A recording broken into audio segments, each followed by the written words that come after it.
important thing for athletes to have to understand is that it's really about getting the best coaching and training possible, and just trying to improve your times. Not worry about the gold medals. Even though I won the golds and was able to win the races, really I understood what the performance was needed in order to achieve that. So I didn't go and say, I want to win the gold in 100 meters. I knew that the best person could run 10.00, so if I ran 9.95, I'd win. So focus on your performance and let the medals come as a result. So I think that's the big thing everyone's worried about. Oh, I got to win the gold. Worry about the performance. The medals will take care of themselves. All right? That's it.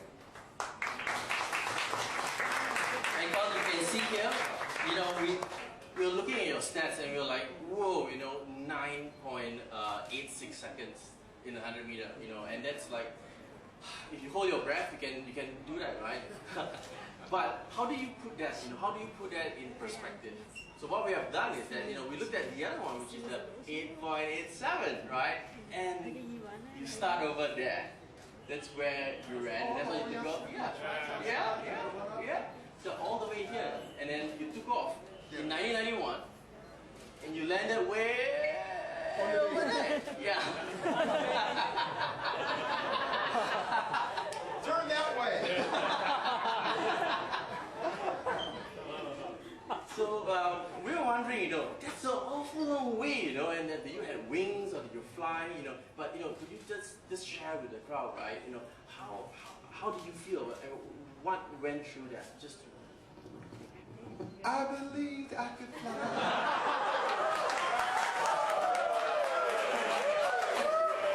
I believed I could touch the sky. All right.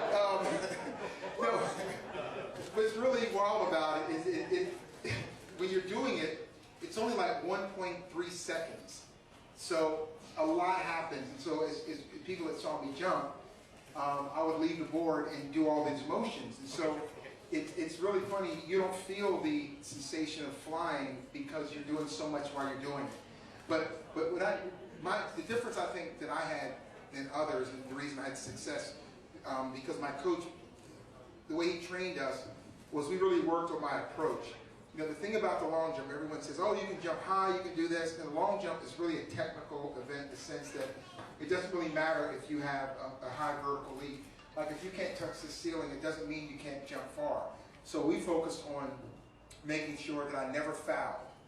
And so we worked on our approach probably 75% of the time and the jumping 25%. So I was very, very consistent with that, and that I think was the key.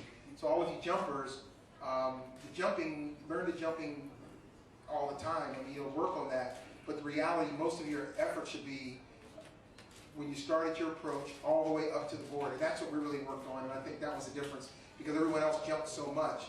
And then focus on competing less, because believe it or not, it's an event you don't have to compete a lot, because the more time you take in between, the more time you have to work on the mistakes that you make. You know, a lot of people competed a lot. I had a 10-year streak of unbeaten streak, but most of those 10 years I had 5 or 6 competitions per year.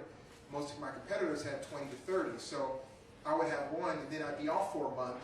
Then I could work on all the mistakes, and then do it again, and then work on the mistakes. So back off on the competitions and work on the mistakes, and then get back. I think you do better. Right, so thank you, Carl. Appreciate it. Right now, we are going to do the check presentation for the Singapore Children's Society, as Reina said. Reina? Yes, all right. May I please welcome Mr. Chia Boon Tian, who's the Director of Fundraising.